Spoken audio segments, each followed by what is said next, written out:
अप्रैल को होने वाले बिहार बदलाव रैली का उद्देश्य क्या है और इसकी आवश्यकता क्यों पड़ी? आज आजादी के 78 वर्ष गुजर गए, लेकिन हम लोग का बिहार का स्थिति सुधरने का नाम नहीं ले रहा है। विभिन्न दल की सरकार यहाँ चल रही थी। हमारे प्रशांत किशोर जी भी अपने स्तर से बहुत सारे सरकार को बनाने का काम किया, लेकिन उनको लगा कि जिस राज्य से हम पैदा लिए हैं वहां की बदताली बद से बदतर होती जा रही है। तो उन्होंने अब निर्णय लिया अब हम बिहार के विकास के लिए कुछ काम करेंगे, बदलाव के लिए। विगत 2 अक्टूबर 2024 को हम लोग का पार्टी का निर्माण हुआ। पार्टी के निर्माण काल में ही हम लोग उसी महीने में 4 विधानसभा का चुनाव जो लोकसभा के लिए रिक्त हुआ था वहां पर चुनाव हुआ और हम लोगों को 10% मत बिहार में आने का काम किया। यह बहुत ही बड़ी बात है। एक बार हम चुनाव लड़े और हम लोग को 10% मत हम लोग को आ जाए। बिहार में तो बहुत सारी एजेंडा है। हम लोग अभी 5 विषय पर मूलतः रूप से काम कर रहे हैं। पहला विषय है कि बिहार के जो हमारे युवा पलायन करने के लिए दूसरे राज्य में जाते हैं उनको 10 से 15 हजार का महीना हम बिहार में रहकर ही अपने यहाँ ट्रेनिंग कराकर उन लोगों को उपलब्ध कराने की व्यवस्था करेंगे। दूसरा उनका कहना है कि जो भी हमारे 60 वर्ष से ऊपर के हमारे औरत या पुरुष जो भी हम लोग के बीच आए हुए हैं, जो भी हम लोग के हैं, उन सभी को हम 2000 का महीना हम सरकार के द्वारा पेंशन देने का काम करेंगे। 400 का महीना आज मिल रहा है। अब जानते हैं कि इतनी महंगाई में 400 का महीना से कुछ होने वाला नहीं है। अगर 2000 का महीना अगर हमारे 60 वर्ष से अधिक जो महिला पुरुष हैं उनको मिलना अगर शुरू हो जाएगा तो उन्हें दवा दारू अपना खर्च वहन करने में परिवार के ऊपर डिपेंड नहीं रहना पड़ेगा। तीसरा उनका मांग है जब शिक्षा का हम समुचित एकरूपता ले आए। जब तक शिक्षा का व्यवस्था एकरूपता नहीं होगा, जब तक का शिक्षा एक नहीं होगा, तब तक हमारे बच्चे विकास नहीं कर सकते। जिस घर में सरस्वती का आगमन अगर हो जाता है तो हम देखते हैं कि लक्ष्मी का आगमन तो आप से आप हो जाएगा। इसलिए शिक्षा की व्यवस्था के लिए मैं एक व्यवस्था, बढ़िया शिक्षा की व्यवस्था किया जाए और जो उसमें खर्च आएगा उसको सरकार अपने कोष से देगा। वो कोष कहां से आएगा, शिक्षा पर क्या बजट होगा, विस्तृत रूप से उन्होंने जब 2 अक्टूबर को हम लोग का पार्टी का निर्माण हुआ था तो वे वहां बताए हुए थे। चौथा काम उनका है कि हमारे किसानों की स्थिति बद से बदतर होती जा रही है। मनरेगा योजना का हालात देख रहे हैं, लूट खसोट कितना हो गया है। किसानों को जो हमारे जो मजदूरी के ऊपर तो जो भी खर्च आएगा उसको मनरेगा के अंतर्गत हम मजदूर के लिए किसान को देंगे। आज जो 5 किलो अनाज हम उसको फ्री में दे रहे हैं, काट छांट के 4 किलो अनाज ही मिल रहा है। अगर किसानों को उस तरह व्यवस्था हो जाएगी, मजदूरी की व्यवस्था मनरेगा से हो जाएगी तो हमारे किसान की हालत में खुशहाली आ जाएगी।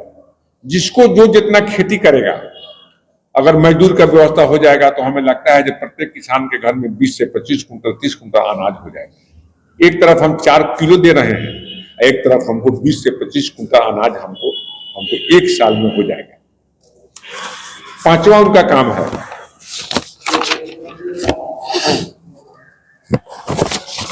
महिलाओं की रोजगार की गारंटी देना। आज हम लोग देखते हैं, गांव में जाते हैं तो जीविका के माध्यम से उसको लोन दिया जाता है। सप्ताह में उसका किस्त बना रहता है। हमको लग रहा है कि उसका सूद तो 20-25 रुपए सैकड़े से कम नहीं होता, 30% सालाना होता है। इसलिए 4% राशि पर कुटीर उद्योग चलाने के लिए, कोई भी रोजी रोजगार करने के लिए, कोई भी दुकानदारी करने के लिए कोई भी काम करने के लिए 4% पर सूद देने का काम, तो लोन देने का काम करें। काम तो मेरे पास बहुत है, लेकिन उन्होंने इस विषय पर विशेष बात बताई। इसमें हमारा और आप लोगों का भी इसमें प्रयास बहुत जरूरी है। हम देखते हैं होली का त्योहार बीता है, छठ का त्योहार बीता है, ईद का त्योहार बीता है। हमारे जो गरीब के बच्चे अपने पिता अपनी पत्नी को छोड़कर रोजी रोजगार के लिए बिहार से बाहर प्रांत में जाने का काम करते हैं, ट्रेन में धक्का खाकर जाते हैं, बहुत लोग गिर जाता है, हाथ पैर टूट जाता है, अपने परिवार का को छोड़ के।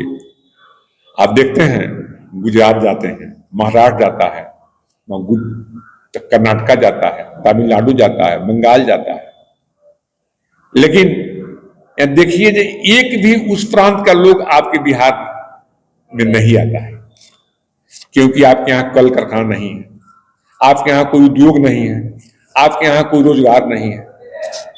फैक्ट्री के नाम पर हमें लगता है कि एक चीज का फैक्ट्री यहाँ जरूर, मजदूर का फैक्ट्री जरूर है।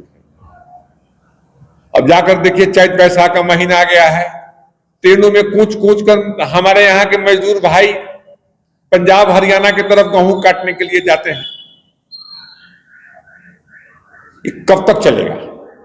जब तक बिहार में बदलाव नहीं होगा, बिहार की व्यवस्था नहीं सुधरेगा, तब तक यह नहीं बदल सकता है। बिहार के गांधी मैदान में 11 अप्रैल को कितने लोग पहुंचेंगे? हम लोग को टारगेट है कि 10 लाख लोग हमको पूरे बिहार से जाएगा। 243 विधानसभा है, हमारा टारगेट है एक विधानसभा से हम लोग 5,000 लोग हम लोग यहाँ से हम लोग चले। हम लोग का टारगेट है चिरैया विधानसभा से। हमारे यहाँ 23 पंचायत चिरैया में है और हमारे 15 पंचायत यहाँ पर है, हमारे 38 पंचायत है। एक बस हम लोग अभी तत्काल व्यवस्था किए हैं, प्रत्येक पंचायत से एक बस का व्यवस्था किए हैं 45 सीटर का।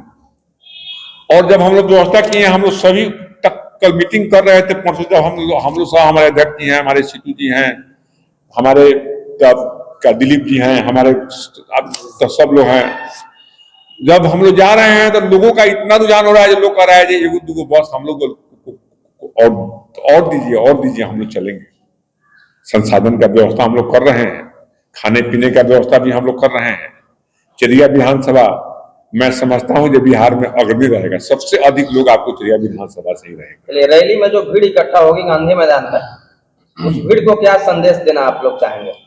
संदेश देना चाहते हैं कि 2025 के चुनाव में बिहार को बदलिए, बिहार की व्यवस्था को बदलिए, और नीतीश कुमार की सरकार को बदलिए। चल के देखिए भ्रष्टाचार की व्यवस्था क्या हो गया है, पंचायत स्तर से देख लीजिए, जिला स्तर पर क्या व्यवस्था हो गया है, बद से बदतर हो गया है। इंदिरा आवास का मामला चल रहा है, पंचायत को देखिए, सर्वे का काम चल रहा है, 2,000-3,000 रुपया तो एक आदमी से नाम जोड़ने के लिए लिया जा रहा है। दाखिल खारिज में कम से कम 5,000 रुपये एक आदमी से लिया जा रहा है। आरटीपीएस की व्यवस्था हो, आवासीय बनवाने में, जाति प्रमाण पत्र बनवाने में, सारी व्यवस्था बिना पैसे का यहाँ कोई काम नहीं हो रहा है। हमारे जनप्रतिनिधि का बात हमारे पदाधिकारी नहीं मान रहे हैं। विगत 15 दिन पहले यहाँ की विधानसभा के सदस्य लाल बाबू जी द्वारा सवाल उठाया गया था कि हमारी सीओ मैडम बात नहीं मानती हैं। जब हमारे विधायक जी का जब यहाँ ई हाल है, उनका बात कोई नहीं मानता है, हम लोग का कौन बात मानेगा? कोई भी यहाँ प्रतिनिधि में सामंजस्य नहीं है, किसी को किसी से पाट नहीं है। जब तक सामंजस्य नहीं होगा तब तक हम लोग एक साथ के नीचे, एक छत के नीचे हम लोग सभी पार्टी के लोग, हम लोग सभी प्रतिनिधि जब तक नहीं बैठेंगे तब तक भ्रष्टाचार पर लगाम नहीं लग सकता है। क्या इस रैली के साथ ही जन स्वराज चुनावी मोड में आ जाएगी 2025 बिहार विधानसभा चुनाव के लिए? हम लोग तो लग गए हैं, चुनावी मूड में हम लोग लग गए हैं। आप देखते होइएगा, प्रतिदिन हम लोग 10-20 सभा कर रहे हैं। हम लोग को जुनून सवार है, हम लोग कैसे बिहार की व्यवस्था को बदलेंगे। हमारे प्रशांत किशोर जी प्रणेता बिहार की बदलाव के लिए उन्होंने आगे बढ़ चढ़ के हिस्सा लिया है। उनकी सोच है कि बिहार की व्यवस्था को बदले। अगर हम नहीं बदलते हैं तो हमें नहीं लगता है कि निकट भविष्य में कोई बिहार में दूसरा प्रशांत किशोर पैदा होगा जो बिहार की व्यवस्था को बदल सकता है। प्रशांत जी का कहना है कि अगर 120 से 130 सीट आती है तो मैं इस जीवन की सबसे बड़ी हार मानूंगा। तो कितना सीट आप लोग जीतेंगे इस बार? अब वो तो हम लोग के बड़े शीर्ष नेतृत्व की बात है। हम लोग तो उनके सिपाही की तरह काम कर रहे हैं। जो उनका काम होता है उनके मजबूती के लिए उनके आदेश पर हम लगे रहते हैं। नेताजी थोड़ा अपने पार्टी के विचारधारा के विषय में बताते हैं। हमारी पार्टी की विचारधारा, हमारे कैंडिडेट पर जिनको जिनको हमारे प्रशांत जी का टिकट अगर देते हैं उनको क्या क्या मैनिफेस्टो है, क्या क्या संविधान है। हमारे यहाँ संविधान सभा हमारे यहाँ बनाया गया है, सभी नीति निर्धारण किया गया है। जो भी कैंडिडेट होंगे उनको शपथ देना होगा। अगर आप भ्रष्टाचार में लिप्त अगर आप पाए जाते हैं तो आपकी विधानसभा की सदस्य बर्खास्त कर दी जाएगी। हम लोग अच्छे लोग को टिकट देंगे, ईमानदार लोग को टिकट देंगे। अच्छे लोग जब तक आपके बीच चुन के नहीं आएंगे तब तक आपका विकास नहीं हो सकता है। भ्रष्टाचार पर लगाम नहीं लग सकता है। कल्याणपुर में लालू यादव आए थे, वो बोल के गए वहां पे भाषण में कि कोई का माई का लाल नहीं है जो तेजस्वी यादव का मुख्यमंत्री बनने से रोका है। लालू यादव जी एक अच्छे अभिभावक हैं जो अपने बच्चे के लिए इतना तो सोच रहे हैं। तो अगर हम सभी लोग अपने अपने बच्चे के लिए अगर सोच ले तो बिहार की व्यवस्था बदल जाएगी। एक सवाल और है, गांधी मैदान में जो है 7 लाख का अलाउ है, 7 लाख लोगों को इकट्ठा किया जाता है। आप लोग की तरफ से दावा किया जा रहा है कि 10 लाख से अधिक लोग पहुंच रहे हैं। क्या जनसुराज पार्टी भीड़ को कंट्रोल कर पाएगी? देखिए, हमारे प्रशांत किशोर जी के पास एक भी गार्ड नहीं है, एक भी सरकारी कोई व्यवस्था नहीं है। हमारे पार्टी के लोग ही इतना जुड़े हुए हैं, इतना ही अनुशासित हैं, इतना सब का तरीका से रहते हैं कि हमारे यहाँ कंट्रोलिंग की आवश्यकता नहीं है। हम लोग प्रतिबद्ध जाएंगे। हम लोग एकदम शांति प्रिय ढंग से हम लोग रैली करेंगे और फिर सभी लोग अपने अपने घर जाएंगे। कोई भी तरह का हम लोग को दिक्कत नहीं है। सर, मेरा भी एक सवाल है, बिहार में जो भी पार्टियां एक आश्वासन देती है, वादा करती है कि हम सत्ता में आएंगे तो ये काम करेंगे। क्या ये प्रशांत किशोर वाली जो पार्टी है जनसुराज, अगर सत्ता में आती है तो क्या ये वादे से मुकर जाएगी अन्य पार्टी?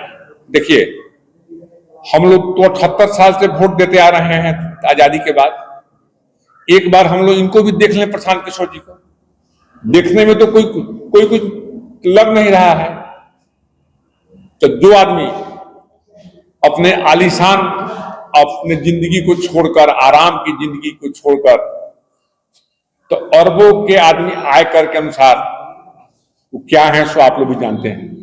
पैदल गली गली खाक छान रहे हैं, घूम रहे हैं, बिहार की व्यवस्था को देख रहे हैं, पदयात्रा के माध्यम से गांव गांव घूम रहे हैं, माताओं बहनों किसानों की स्थिति को देख रहे हैं। उनके के अंदर है कि हम बिहार की व्यवस्था को बदले। जब उनसे बात होता है तो हम लोग को लगता है महात्मा गांधी के बाद इस बात को सोचने वाले दूसरे गांधी के रूप में प्रशांत किशोर जी को हम देखते हैं, कि बिहार के बच्चे के भविष्य के लिए सोचते हैं। वे कहते हैं कि आप लोगों ने तो अपना जिंदगी जी लिया, अब अपने बच्चे के भविष्य के लिए एक बार हमको वोट दीजिए। सर, आप कह रहे हैं कि पैदल यात्रा, अगर प्रशांत किशोर की तरफ देखें तो साथ साथ राहुल गांधी भी पैदल यात्रा पर निकली और जरूर यात्रा, वो भी आम जनता से, गरीबों से मिलते हैं। दोनों में फर्क क्या है? हम लोग 2 अक्टूबर 2022 को पश्चिम चंपारण भितघरवा से हम लोग शुरू किए। पश्चिमी चंपारण, पूर्वी चंपारण, गोपालगंज, सिवान और छपरा, हाजीपुर, समस्तीपुर और दरभंगा, खगड़िया होते होते हम लोग को 2 साल लग गया। 23 जिला में घूमने में हम लोगों को 2 साल लग गया। और हमारे राहुल जी को 2 महीना में ही कश्मीर से कन्याकुमारी का दौरा हो गया। तो अभी हाल में कन्हैया कुमार जी का पदयात्रा हो रहा था बिहार में। हम देखते थे, हम जा रहे थे, गुजर रहे थे तो देखे जे तो चिरैया बाजार पर पैदल चल रहे हैं और चिरैया से निकलने के बाद फिर कार में बैठ जा रहे हैं और वहां से फिर आपको ढाका तक आ रहे हैं गाड़ी से, ढाका बाजार में उतर जा रहे हैं। ऐसे ऐसे पदयात्रा का माहौल लोग उड़ाने का काम कर रहे हैं, यानी कि उनके द्वारा जनता को गुमराह किया जा रहा है। एकदम गुनाह किया जा रहा है। पदयात्रा का मतलब है पैदल हम चले, रात में हम लोग जहां सोए वहां रहे, एकदम पैदल चल के हम लोग जगह जगह एक मानचित्र, एक हम लोग एक नक्शा बनाकर हम लोग गांव गांव घूमे। सारे पंचायत में तो हम नहीं घूम सकते हैं, ये संभव नहीं है, हमें 10 साल लग जाएगा। एक हम लोग नक्शा बनाकर, जैसे हमारे प्रशांत किशोर जी शुरू किए, ढाका से होके बिलवा घाट होते हुए तो शिवहर होते हुए, इधर होते हुए मीनापुर होते हुए, इधर से निकल गए मुजफ्फरपुर निकल गए, तो हम लोग का पता ही नहीं आ सके। अब कोई सोचे जो हर गांव में इसको घूमा जाए तो हमें नहीं लग रहा है कि संभव हो सकता लास्ट सवाल, बिहार के तमाम आम आवाम को क्या संदेश दीजिएगा इस प्रेस कॉन्फ्रेंस के माध्यम से? बिहार के आम आवाम को, सभी माताओं बंधु, सभी बच्चे, हमारे सभी अभिभावक को हम लोग प्रार्थना करेंगे, हम लोग उनको रिक्वेस्ट करेंगे, जो आप अपना बहुमूल्य वक्त एक बार आप अपने बच्चे के लिए, बिहार के भविष्य के लिए, बिहार के व्यवसाय के लिए, बिहार के स्वास्थ्य व्यवस्था के लिए, बिहार की रोजी और रोजगार के लिए आप एक बार प्रशांत किशोर जी को हाथों को मजबूत कीजिए, ताकि आपके बच्चे का भविष्य उज्जवल हो सके।